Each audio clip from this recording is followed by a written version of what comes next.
Check, check, check.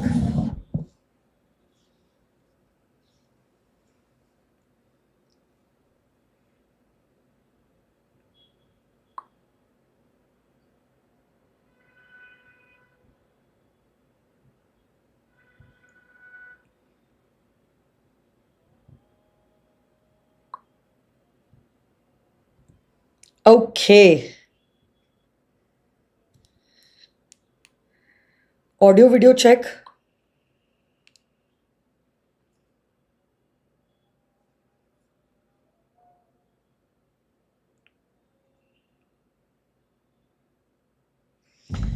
So very good evening to every one of you all. कैसे हो आप लोग सब? कैसा था आज का दिन आप लोगों का?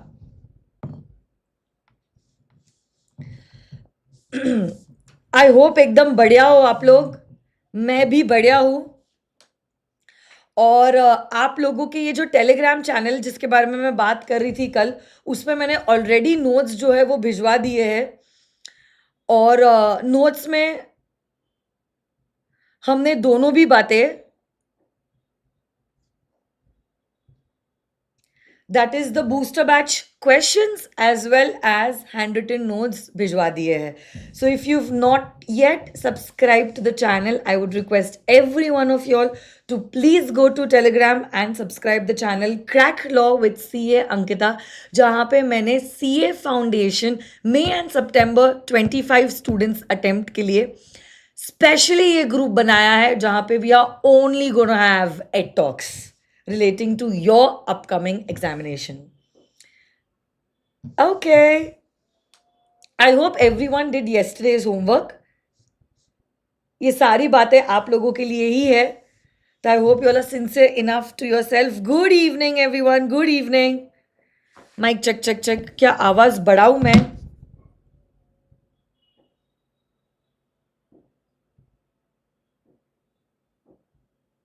Or is the voice okay?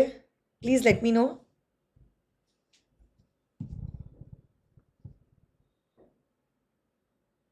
Yes, Shaitali chalega, but main reading from the one book, one reading from the main book is necessary, okay?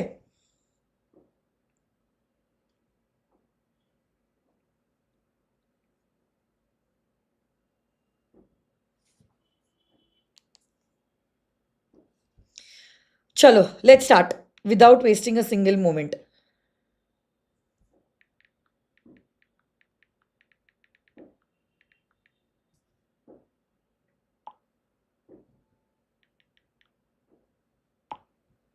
आइए शुरू करते हैं.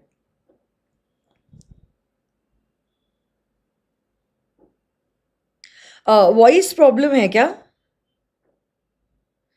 राजा कह रहा है वॉइस प्रॉब्लम है. Others please reply. Is the voice okay or is the voice low or is there some problem in the voice? एक बार बता दीजिए, फिर मुझे कंटिन्यू करना है.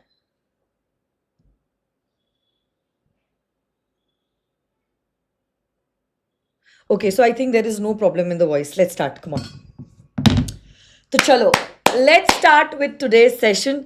कल हमने कंपनीज एक्ट में काफी टॉपिक रिवाइज किए थे which were relating to companies act. किन किन लोगों को एप्लीकेबल है कंपनीज एक्ट जो है उसके. उसमें हमने देखा था what do you mean bye a company, company के फीचर्स, कॉर्पोरेट व्हील की लिफ्टिंग, और हमने कुछ क्लासिफिकेशन भी देखा था. अब क्लासिफिकेशन कल जहां हमने छोड़ा था वहीं से हम क्लासिफिकेशन कंटिन्यू करने वाले हैं, क्योंकि बहुत आगे हमें जाना है. ठीक है माही बेटा, 30 to 35 आवर्स में पूरा सिलेबस के सारे इंपॉर्टेंट टॉपिक्स कवर होने वाले हैं. Individually why do you want to know कि कंपनीज एक्ट कब खत्म होगा कब नहीं, करना तो आपको सब कुछ है. आप कुछ भी ऑप्शन की तरह नहीं छोड़ सकते हो, राइट बेटा? So just go with the flow and trust me, don't worry. Law की जिम्मेदारी मेरी है ना? आ जाइए, चलो let's start. On the basis of control, companies are divided into three types: holding company, subsidiary company, and an associate company. पहली बात तो होल्डिंग कंपनी जो है is a company which has one or more company as its subsidiary. तो now the question arises, कब कोई company आपकी subsidiary company बनती है? एक, subsidiary company in relation to another company means a company in which the holding company controls the composition of the board of directors of that another company. Now the question arises, कब माना जाएगा that you control the composition of the board of directors? When you can either appoint or remove majority of the directors, or you control more than one half of the total voting power. ये total voting power आप control कर रहे हो either on your own or together with one or more of your subsidiary companies. और तीसरा point है chain subsidiary rule. If A is the holding for B, B is the holding for C, A will also be regarded as the holding company for C Limited. इसमें मेरे को आपको एक बात बतानी है, चाहे कुछ भी हो जाए, there cannot be more than 2 layers. और होल्डिंग सब्सिडरी का ये जो कॉन्सेप्ट है, it's a very very very very very important concept. Why is it important my dear students? Because इसके ऊपर पास्ट एग्जामिनेशन में इंस्टीट्यूट ने बहुत सारे सवाल जो है वो पूछे हैं. So I would request every one of you all to please sit straight and pay attention on this revision that I am doing for you all. Remember, this revision is for you, it is not for me.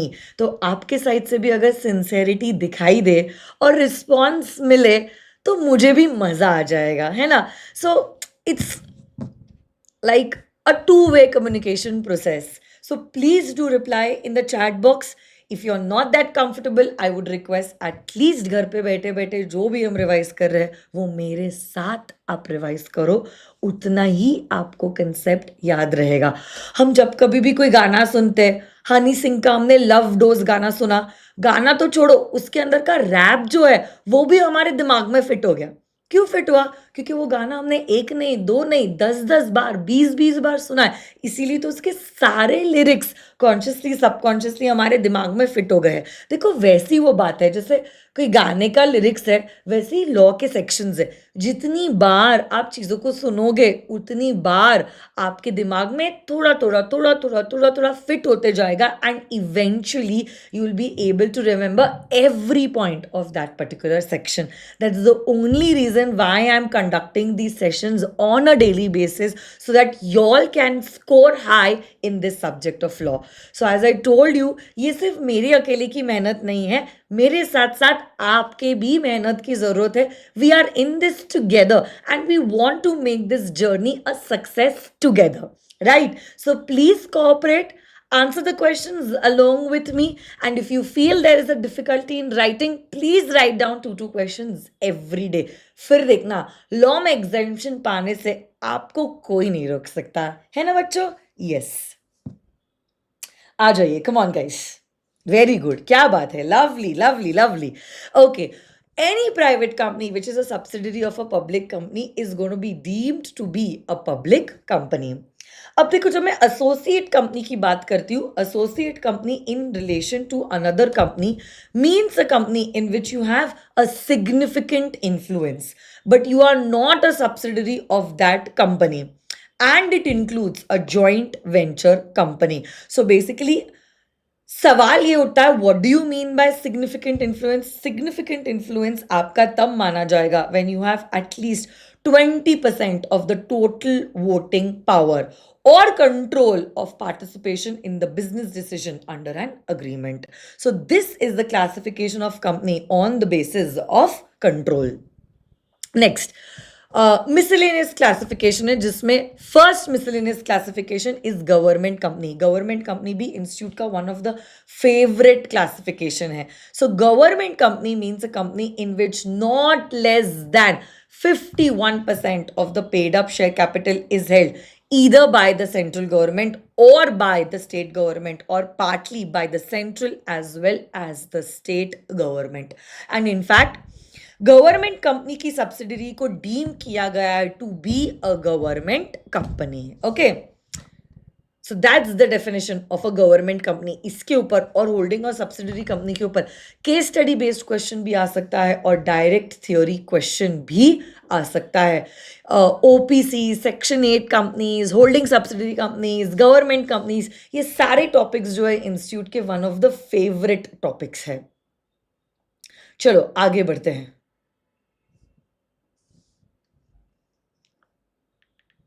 Next miscellaneous classification is that of a foreign company. तो ये तो बहुत easy classification है। Any company which is incorporated outside India but it is having a place of business in India is known as a foreign company. ये जो business India में किया जा रहा है, this could either take place through the physical mode, virtual mode, through an agent or through the electronic mode or any other manner. तो manner important नहीं है, important क्या है? You are conducting your business in India, then your company will be regarded as a foreign company. Next, very important, and that is formation of a company with a charitable object. इसका तो मैं चाहूंगी आप section number भी याद कीजिए। Chat box में फटाफट बताइए what is the section number for a company incorporated with a charitable object. Come on guys, फटाफट बोलिए मुझे।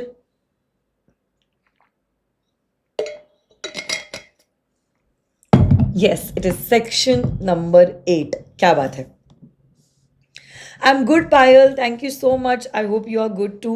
तो देखो, सेक्शन 8 कंपनी ऐसी कंपनी होती है which is incorporated with the objective of not making profit, but in fact उसका जो ऑब्जेक्टिव है that is promotion of art, science, commerce, literature, education, sports, protection of the environment वगैरह वगैरह।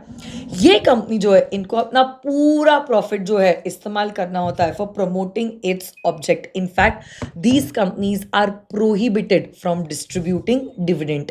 ये दोनों भी पॉइंट्स बहुत इंपॉर्टेंट है। ये कंपनीज जो है डिविडेंड की तरह पैसा अपने मेंबर्स को डिस्ट्रीब्यूट नहीं कर सकती। They are prohibited from distributing dividend. In fact जो भी पैसा और प्रॉफिट उन्होंने कमाया है वो उनको यूज करना होगा for the promotion of its objective only. और उनका ऑब्जेक्टिव जो है वो चैरिटेबल ऑब्जेक्टिव होता है ना। So very good Devanshu, Neha, Srishti, gamers, SK, Naveen, Kunal, Mansvi, Lakshita, Payal, Jeff, Aman, mister star, Deepika, Nikita, Bharat, Pritam, क्या बात है, अनुष्का एंड नवीन, क्या बात है, very good, all your answers are correct. Section number भी आपको याद है, क्या बात है, so proud of you all. ये कंपनीज को अपने नाम के आगे प्राइवेट लिमिटेड या लिमिटेड लिखने की ज़रूरत नहीं है। ये कंपनीज अगर इनकॉर्पोरेट अपने आप को करना चाहती है, they have to take the approval from the central government. इसीलिए कभी कभार इन कंपनीज को लाइसेंस्ड कंपनी भी कहा जाता है, क्योंकि उन्हें सीजी का लाइसेंस लगता है। बट याद रखना, सीजी जहां लाइसेंस दे सकता है, सीजी आपसे लाइसेंस छीन भी सकता है। इसको कहते हैं revocation of the licence. Licence तब रिवोक किया जाएगा अगर आपने आपके कंडीशन सेटिस्फाई नहीं किए और प्रोविजंस को किया है कॉन्ट्रवीन। अब ऑब्वियस सी बात है, लाइसेंस रिवोक करने के पहले आपको एक अपॉर्चुनिटी ऑफ बीइंग हर्ड दी जाएगी, और एक्शन जो आपके अगेंस्ट लिया जा सकता है वो ये है, अब आप एक नॉर्मल कंपनी में कन्वर्ट हो जाते हो, you are no more section 8 company. तो जो प्रिविलेजेस दिए थे वो वापस से आपसे छीने जाएंगे, वापस से आपको आपके नाम के आगे प्राइवेट लिमिटेड लिखना पड़ेगा एंड वगैरह वगैरह। कभी कभार we can also pass an order for amalgamation with another section 8 company which is having a similar objective. या तो अगर लगे कि आपके इरादे बड़े ही वाहियात है, आप इंसान ही बेकार हो, तो ऐसे केस में we can also pass an order for winding up of the company.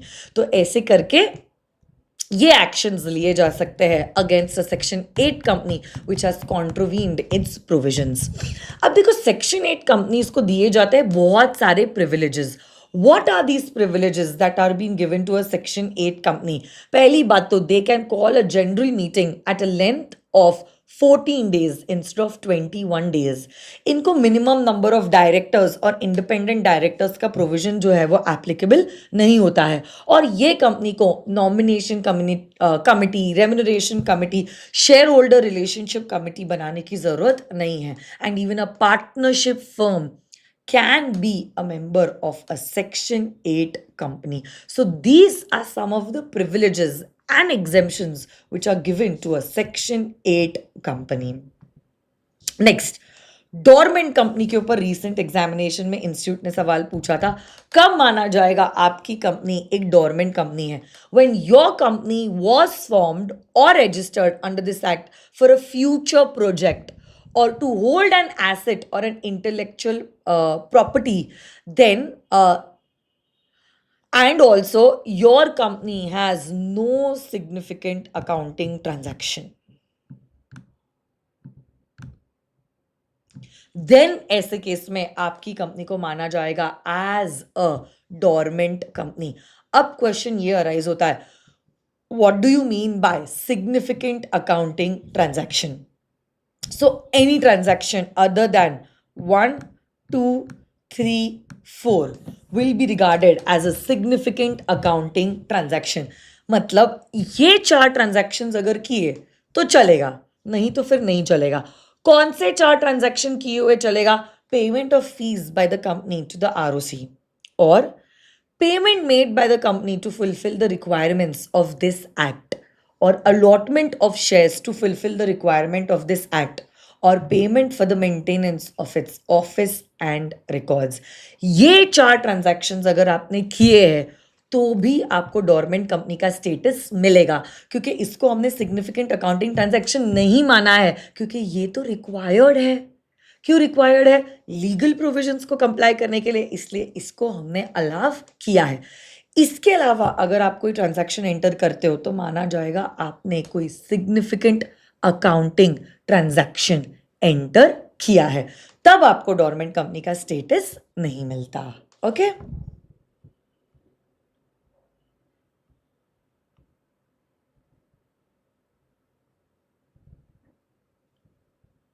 Okay, next point पे आ जाइए. आदित्य कुमार कह रहा है मैम इसकी एक मेमोरी टेक्निक मैंने बनाई है, राम. तो देखो, राम इज अलाउड, इसको हमने सिग्निफिकेंट अकाउंटिंग ट्रांजैक्शन नहीं माना है. R is any payment of fees to the registrar, is any payment made because of the requirement of the act. Again, A is for allotment of shares and M is for maintenance of its office. क्या बात है Aditya Kumar, thank you so much. What a memory technique, lovely, क्या बात है, मजा आ गया. तो राम आप कर सकते हो, और राम अगर आपने किया भी तो भी आपकी कंपनी को सिग्निफिकेंट तो भी माना जाएगा कि आपने सिग्निफिकेंट अकाउंटिंग ट्रांजैक्शन नहीं किया है, and you can get the status of a dormant company. So that's the beauty of these revision classes, right. Ram कितने आसानी से याद हो गया. Any payment made to the registrar, any payment made because of the requirement of the act, allotment of shares, and M is for maintenance of its records. क्या बात है. Next, public financial institutions. Public financial institution के definition के हिसाब से 3 institutions को हमने PFI consider किया है. एक है एलआईसी, दूसरा है आईडीएफसी, और तीसरा है UTI.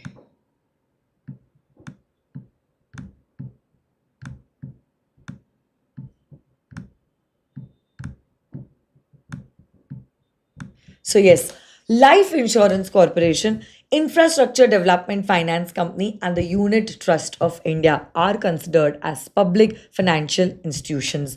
Apart from that, any institution which is notified by the central government or any other institute which is notified by the central government in consultation with the RBI will also be considered as a public financial institution. ऐसे करके हमारे सारे के सारे classification of companies come to an end. You know, this is also 50% of the Companies Act 2013. 50% ही हमारा Companies Act का अब बचा हुआ है. Are you ready guys? बताइए मुझे, क्या मैं आगे बढ़ सकती हूँ? बोलिए, जल्दी जल्दी बताइए, क्या हम आगे बढ़ सकते हैं? Okay, let's continue then. Promoter. Who is a promoter? देखो, प्रमोटर वो व्यक्ति है जिसका नाम लिखा गया है in the prospectus as a promoter or is identified in the annual return as the promoter. In fact, कभी कभार वो व्यक्ति जिसका कंट्रोल है कंपनी के ऊपर, either as a shareholder or as a director, that person is also regarded as a promoter.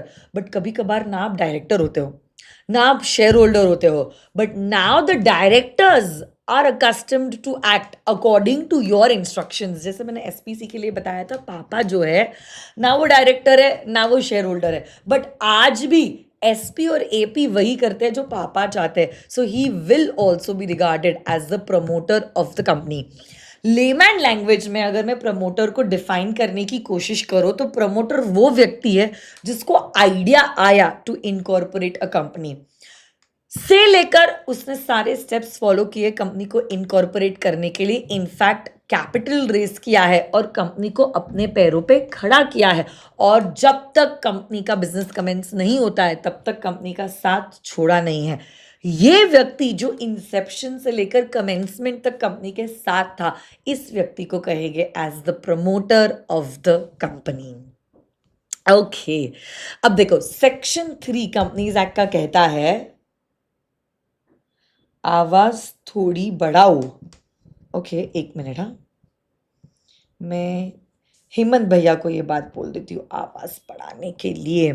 हाँ, तब तक हम लोग रिवाइज करते हैं. Formation of a company. कोई भी कंपनी को फॉर्म करने के लिए 1, 2 या 7 लोग लगते हैं. 1 in case of a 1-person company, 2 in case of a private company and 7 in case of a public company. अब 1, 2, 7 लोगों के साथ आप कंपनी फॉर्म तो कर सकते हो, but what is the procedure to incorporate a company? This has been given under section number 7. एक ही मिनट. हेमंत, आवाज बढ़ा ना थोड़ी सी.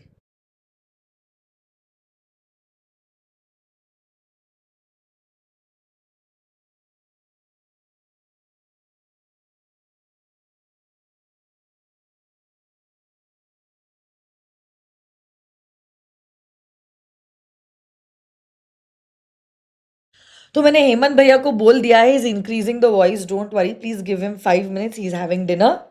5 मिनट में आवाज बढ़ जाएगी, don't worry. Okay, thank you Mir.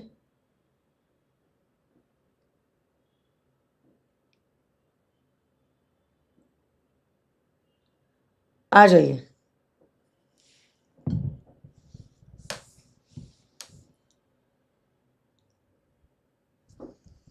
Incorporation of a company. 1, 2, 7 लोग मिलकर कंपनी को फॉर्म करते हैं and then they have to follow the process in order to incorporate the company. So how do you incorporate a company? You need to file various documents with the ROC. Which are these documents? Let's check it out. सबसे पहले 2 documents जो है वो company के basic documents होते हैं, वो है महुआ और अहुआ. Memorandum of association and articles of association. आप 2 तरीके के डिक्लेरेशन देते हो. पहले वाले डिक्लेरेशन में डिक्लेरेशन देने वाला व्यक्ति लॉ का एक्सपर्ट है, इधर अ सीए, सीएस, सीडब्ल्यूए और एन एडवोकेट. और ये डिक्लेरेशन ये बंदा देता है with one of the director, manager और सेक्रेटरी ऑफ द कंपनी, जहां पे वो ये कहते हैं एक्ट को कंपनी को इनकॉर्पोरेट करने के लिए एक्ट में जो भी रिक्वायरमेंट्स है वो सारे रिक्वायरमेंट्स हमने कंप्लाई किए हैं.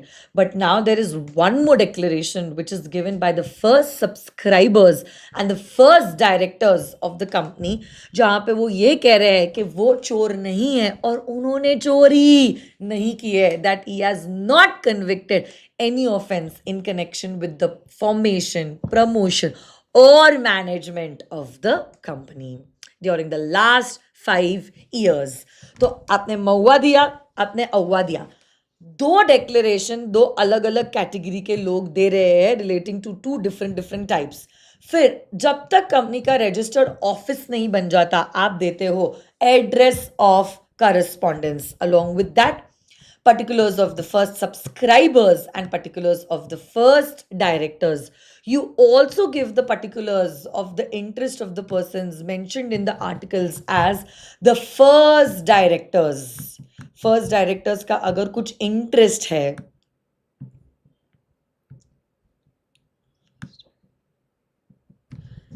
इन सम अदर फर्म और बॉडी कॉर्पोरेट, तो इन लोगों के इंटरेस्ट के बारे में भी डिस्क्लोजर दिया जाएगा व्हाइल इनकॉर्पोरेटिंग द कंपनी. ये सारे डॉक्यूमेंट्स अगर आप ठीक तरह से सबमिट करते हो तो अब आरओसी जो है आपको शगुन के 11 रुपए, that is certificate of incorporation का फॉर्म नंबर INC 11 जो है वो करती है इशू. जैसे ही सर्टिफिकेट ऑफ इनकॉर्पोरेशन इशू होता है, इसी सर्टिफिकेट में मेनली 3 बातें लिखी जाती है. कंपनी का नाम, कंपनी की जन्म तारीख मतलब द डेट ऑफ इनकॉर्पोरेशन, और कंपनी का CIN number. What is this CIN? It's this corporate identity number which is a distinct identity number for every company and it is a 21 alphanumeric code. अब इसी दिन से एक नया person has now been born in the eyes of law and this person will now be able to buy assets in his own name, incur liabilities in his own name, sue and be sued in his own name. ये incorporation के सारे documents आपको preserve करने पड़ते हैं through out the life time of the company.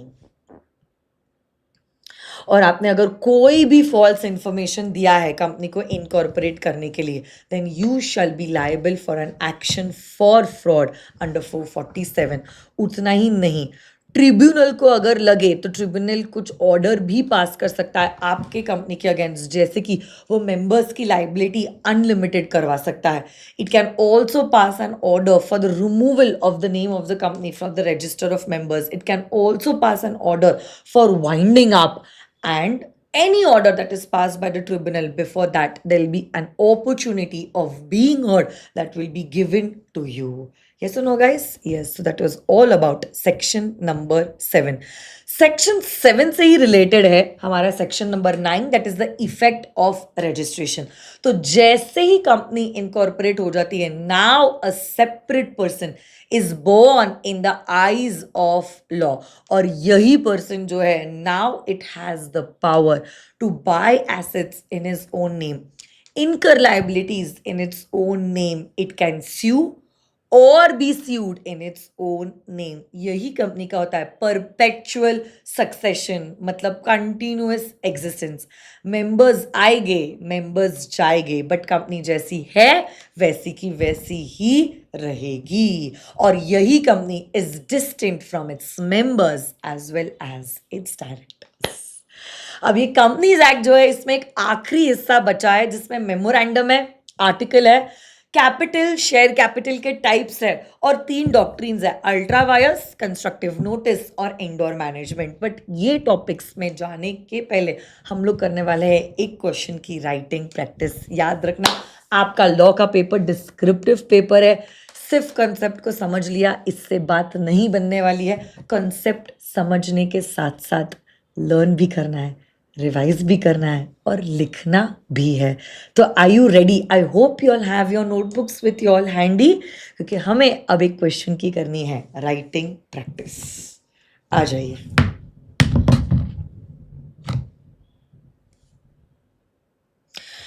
कौन सा point वापस रिपीट करना है बेटा?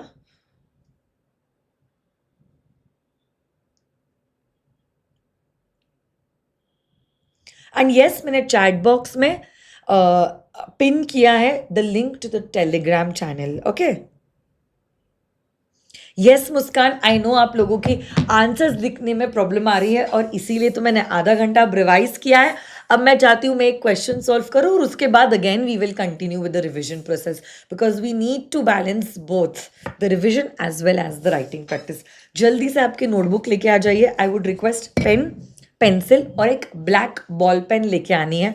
No using any other pen now. हम लोग उसी पेन से राइटिंग प्रैक्टिस करने वाले हैं जो हमने डिसाइड की है that we want to use for our examination, क्योंकि देखो every second is going to matter in the examination, है ना.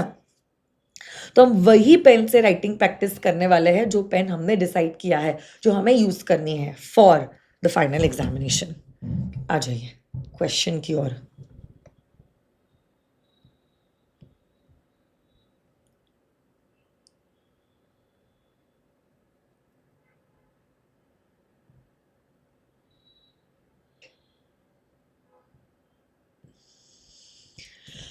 आपके बूस्टर बैच में जो क्वेश्चन दिया है वो शेयर कैपिटल से रिलेटेड है, तो वो तो कल होगा।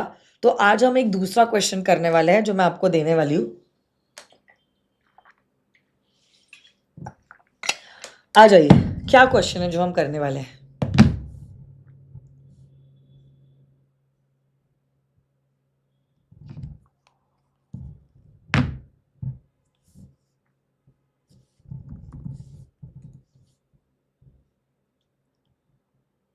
और इसकी हम लोग राइटिंग प्रैक्टिस करने वाले हैं साथ में।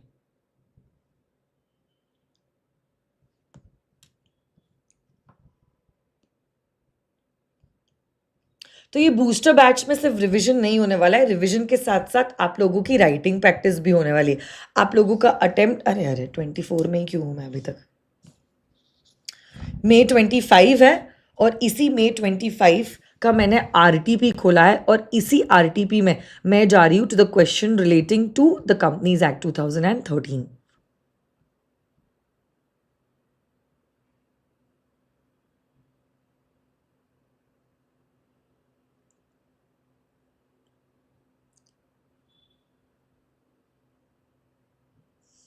अगर आप देखोगे क्वेश्चन नंबर 20 आपके आरटीपी का, इसी के ऊपर हम लोग करने वाले हैं राइटिंग प्रैक्टिस। ठीक है, क्वेश्चन क्या है मैं एक बार आप लोगों के लिए रीड करती हूँ, और फिर हम लोग इस सवाल के जवाब को लिख कर करने वाले हैं प्रैक्टिस। ठीक है, सुनो मेरी बात। Question says that XYZ Limited was incorporated to hold the patent for a new product. So patent basically is an intangible asset, okay? Or the company is expecting to start its commercial project within the next 2 years. Very very very very very important. इसको मैं download करके रखती हूँ desktop.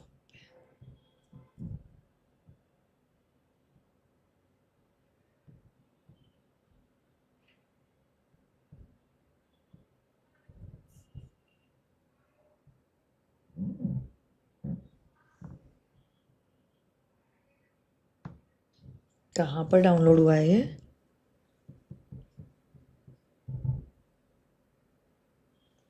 हाँ, question 20 right. अगर आप देखोगे यहां पे लिखा है प्रोडक्शन अभी तक शुरू नहीं हुआ है, प्रोडक्शन शुरू होने वाला है in the next 2 years. In the meantime, for timely installation, the company placed the purchase for the order for plant and machinery with a down payment of 1 crore. Referring to the provisions of the Companies Act 2013, examine whether the company can go for acquiring the status of a dormant company. अब आपको बताना है कि ये जो company है क्या dormant company का स्टेटस पा सकती है। चलो, क्या आप लोग इस सवाल का जवाब मेरे को दे सकते हो? सिर्फ हाँ या ना में दो। आंसर कैसे लिखना है वो मैं आपको बताने वाली हूँ, और आंसर मैं आप लोगों के साथ लिखने भी वाली हूँ। बट आप मुझे बताइए इस केस में क्या XYZ लिमिटेड को हम डोरमेंट कंपनी कह सकते हैं या नहीं कह सकते? I am waiting for your answers. बताइए।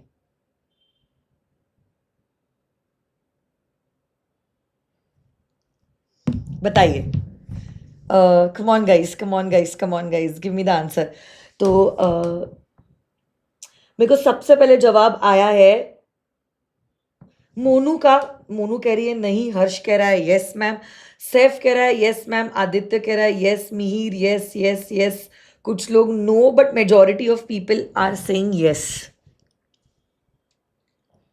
आई understood where you are going wrong. चलो आप लोग जवाब दो पहले, फिर उसके बाद में डिस्कस करूंगी। आप दे दो जवाब, मैं वेट कर रही हूँ आप लोगों के जवाब के लिए। और देखो, आपका जवाब देना बहुत इंपॉर्टेंट है। जितने भी लोग मुझे लाइव देख रहे हैं, मेरे को सभी लोगों का जवाब चाहिए। I don't want anyone who is not answering. ये मत सोचो कि बाकी के लोग क्या सोचेंगे, बाकी के लोग भी यही सोच रहे हैं कि आप क्या सोचोगे, राइट? यहाँ पे जवाब दो। सही है तो फिर क्या बात है, अगर नहीं भी सही है, जवाब गलत है, तो भी कोई बात नहीं है बेटा, यहाँ पे गलती करोगे चलेगा.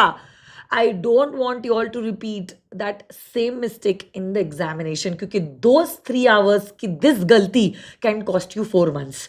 तो आज आपके मन में जो जवाब आ रहा है आप प्लीज दे दीजिए. Yes, no, whatever you feel, please give me the answer. चलो,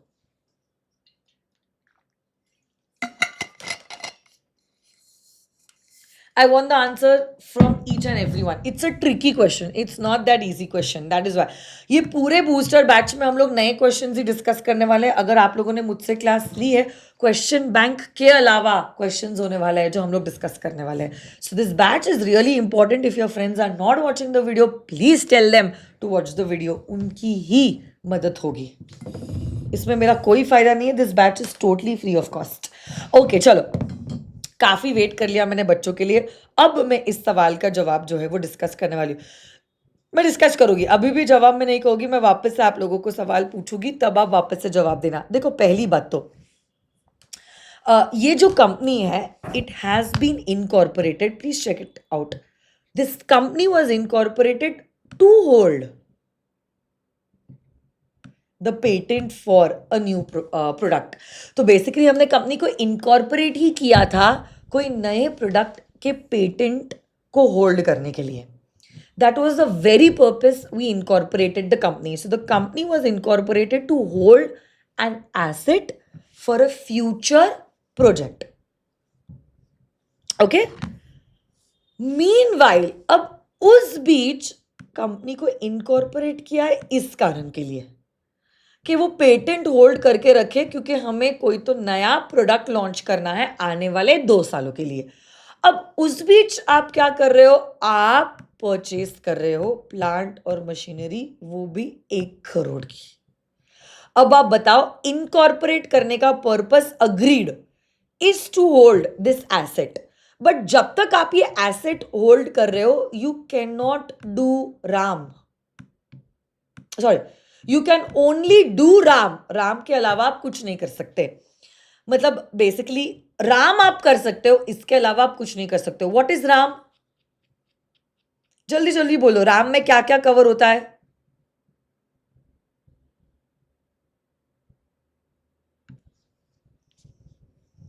Any payment that you have made to the registrar, any payment that you have done for the requirement, fulfilling the requirement of the act, for the allotment of shares or for the maintenance of your records. सिर्फ ये 4 चीजें करना allowed है. Dormant company, ये रहा, सिर्फ यही 4 चीजें करना अलाउड है. बट यहां पे अगर आप देखोगे, यहां पे आपने इन 4 के अलावा और कुछ किया है. आपने 1 करोड़, जो सच में सिग्निफिकेंट है यार, बहुत मटेरियल है, प्लांट और मशीनरी को परचेज किया है. अब आप बताइए, आपको क्या लगता है ये डोरमेंट स्टेटस मिलेगा क्या आपको?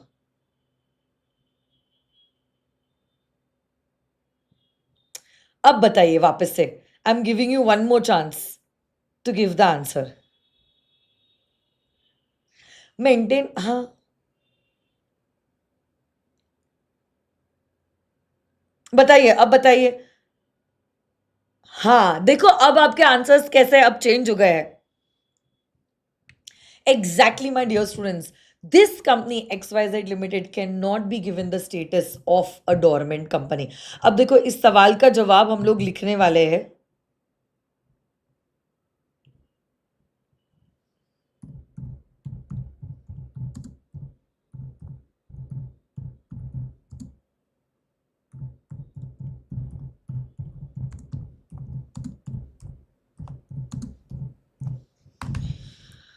ठीक है, तो देखो, कोई भी सवाल का जवाब जब आप देते हो, सबसे पहली बात तो my dear students, what you are supposed to do is you're supposed to write down the answers in point wise format. आप कोई भी सवाल का जवाब आप जैसे चाहो वैसे नहीं लिख सकते हो. आपको शिद्दत से पॉइंट वाइज फॉर्मेट में जो है आंसर लिखना होता है. और जब आप आंसर देते हो, you are suppose to also draw small margin near your main answer. तो से फॉर एग्जाम्पल,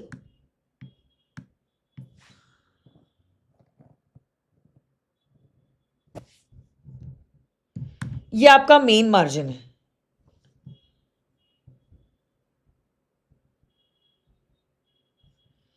ठीक है, ये मेरा रूलर में शिफ्ट कर लेती हूं।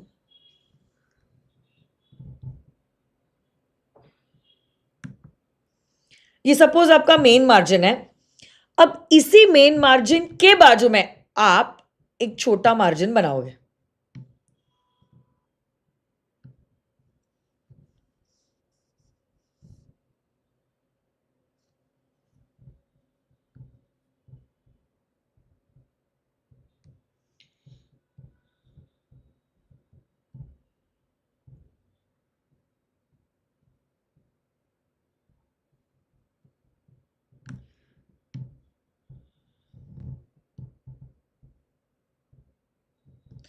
तो suppose this is how your answer paper looks like. अब आपको क्या करना है, आपके मेन मार्जिन में लिखना है the answer to the question that you are writing.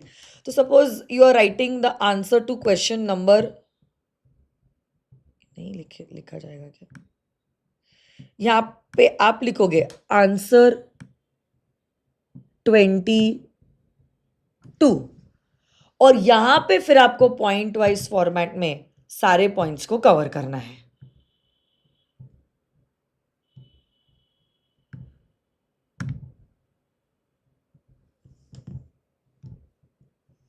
मुश्किल है। हाँ, अब यहां पे मैं लिखना चालू करूंगी। तो अब देखो, कोई भी आंसर जब मैं लिखती हूं, I have to write it in a point wise format. अब ये जो क्वेश्चन है, this is a case study based question, and because it's a case study based question, मेरे आंसर का पैटर्न क्या होगा। सबसे पहली बात तो मुझे लिखने होते हैं द प्रोविजंस ऑफ लॉ, कि कानून क्या कहता है। सेकंड जो मेरा पार्ट रहेगा of the answer is going to be the facts, and the third part of my answer is going to be conclusion. तो सबसे पहले तो पहले पॉइंट में I am going to hit the bull's eye. मैं examiner को बताऊंगी कि मैंने बहुत अच्छे से पढ़ाई की है और मुझे कानून और उसके प्रोविजंस पता है। तो अब ये क्वेश्चन डोरमेंट कंपनी से रिलेटेड है, तो अब मैं डोरमेंट कंपनी क्या होती है और कब आपकी कंपनी को डोरमेंट कंपनी माना जाएगा, उससे रिलेटेड मैं प्रोविजंस लिखने वाली हूँ। So I am going to start writing the answer. आप लोग भी लिखो, आपके मेन मार्जिन में आप लिखो वट एवर आंसर 20 या 22 है, मुझे नहीं पता, वट एवर इट इज आप लिख लो और पॉइंट नंबर 1 लिखो। और पॉइंट 1 की आप शुरुआत करोगे stating that according to the provisions of the companies act 2013। मैं यहाँ पे ये सब मार्जिन वार्जिन हटा रही हूँ क्योंकि मुझे थोड़ा सा डिस्टर्ब कर रहा है।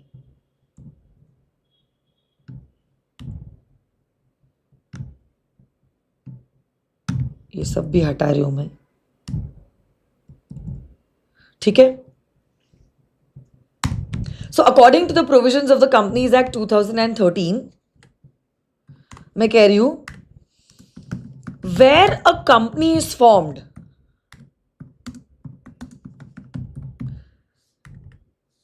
why is this company formed?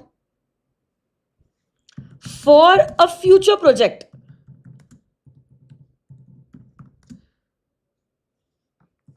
or to hold an asset, or an intellectual property,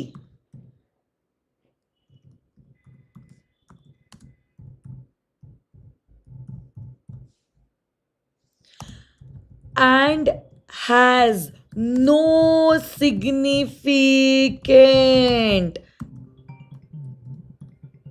accounting transaction,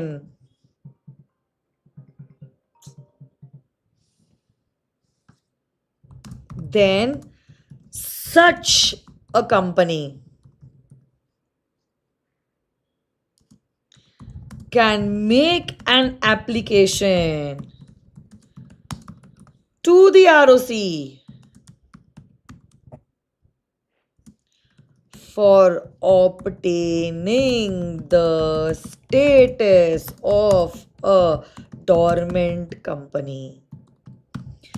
तो सबसे पहली बात तो फ्लो में मैंने यही कहा है कि आपकी कंपनी को डोरमेंट कंपनी तब माना जाएगा जब आपकी कंपनी इनकॉर्पोरेट हो रही है with the intention of holding an intellectual property और एन एसेट जहां पे कोई भी सिग्निफिकेंट अकाउंटिंग ट्रांजैक्शन नहीं हो रहा है। और यही डोरमेंट कंपनी का स्टेटस पाने के लिए आपको आरओसी के पास करना पड़ता है अप्लाई, है ना। अब depending upon the length of the answer, अगर ये क्वेश्चन सिर्फ 3 मार्क के लिए है, आपको सिग्निफिकेंट अकाउंटिंग ट्रांजैक्शन को डिफाइन करने की जरूरत नहीं है। बट अगर ये क्वेश्चन 4 मार्क के लिए आता है तो significant accounting transaction other than Ram ये आपको लिखना जरूरी है। तो आपको इम्प्रॉम्प्टू क्वेश्चन देखने के बाद और उसके मार्क्स असाइन देखने के बाद डिसाइड करना पड़ता है कि आपको कितना आंसर लिखना है, कितना नहीं लिखना है। ज्यादा इमोशनल नहीं होना है, जितना आता है लिख दिया। अगर ऐसा करते बैठो तो आपका पेपर कंप्लीट होना मुश्किल ही नहीं बल्कि नामुमकिन है। अज्यूम करते हुए ये 3 मार्क का क्वेश्चन है, I am not defining a significant accounting transaction, ये मैंने लिख दिए है प्रोविजंस। अब जैसे ही मैंने प्रोविजंस लिख दिए है, the second part of my answer is going to be relating to, this is the provision, okay? Second part of my answer is going to be relating to the facts. तो मैं लिखूंगी in the instant case XYZ and वगैरह वगैरह। Question से ही मुझे लिखना है तो इसमें तो ज्यादा दिमाग लगाने की जरूरत नहीं है। तो यहाँ पे लिख रही हूं मैं in the given case, this is point number 2 that you are writing. XYZ Limited has made a significant accounting transaction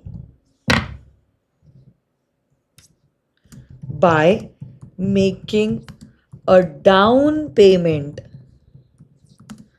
of rupees 1 crore for the purchase of a plant and machinery। तो यहां पे अब मैं बता रही हूं, क्या बता रही हूं मैं, कि ये जो कंपनी है इस कंपनी ने क्या किया है, कोई प्लांट एंड मशीनरी को खरीदने के लिए 1 करोड़ का डाउन पेमेंट किया है। और 1 करोड़ का डाउन पेमेंट करना यानी सिग्निफिकेंट अकाउंटिंग ट्रांजैक्शन करना। और अगर आप सिग्निफिकेंट अकाउंटिंग ट्रांजैक्शन करते हो तो उस केस में हम आपको डोरमेंट कंपनी नहीं मान सकते हैं। दस अब मैं लिख रही हूं conclusion, thus it does not meet the criteria of a dormant company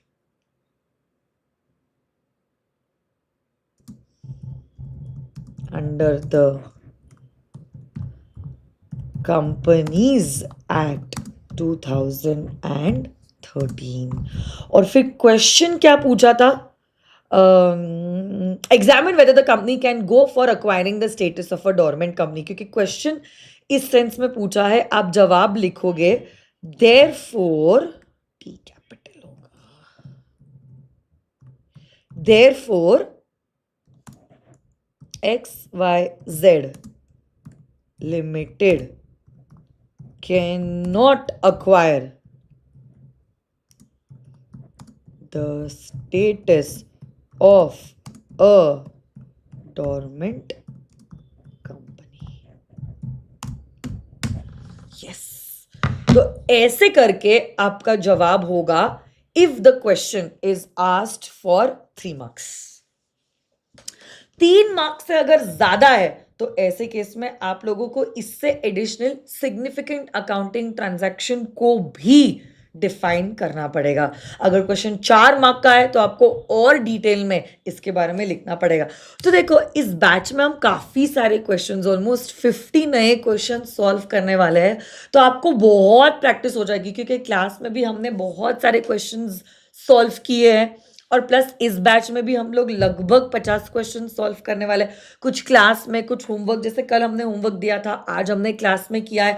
तो ऐसे केस में आपको काफ़ी सारी अच्छी हैबिट लग जाएगी फॉर सॉल्विंग द क्वेश्चंस।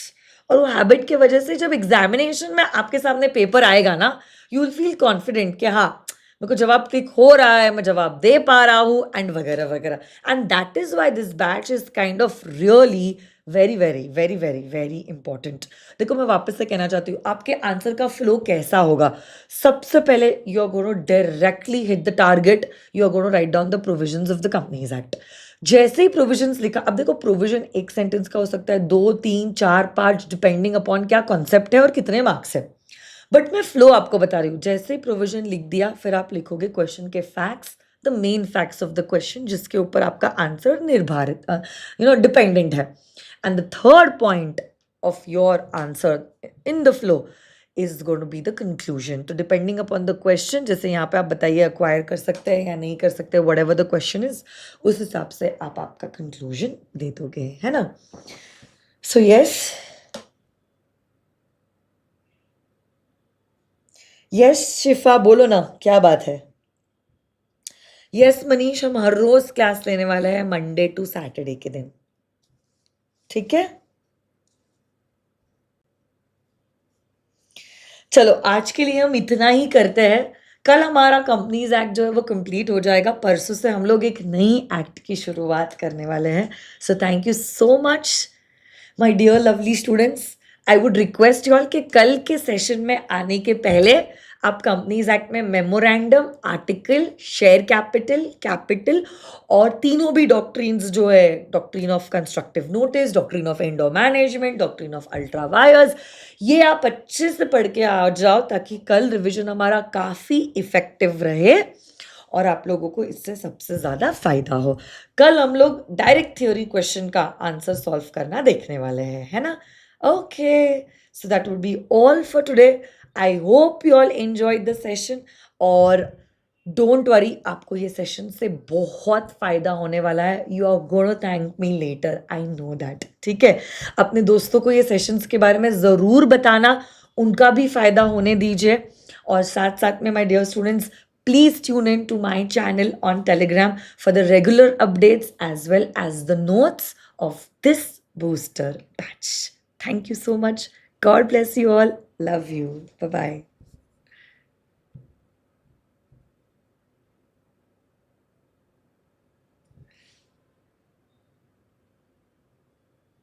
अच्छा, आपको अगर थोड़े और डिटेल में रिवीजन करना है तो मेरी क्वेश्चन बैंक में जो QR कोड्स है ना,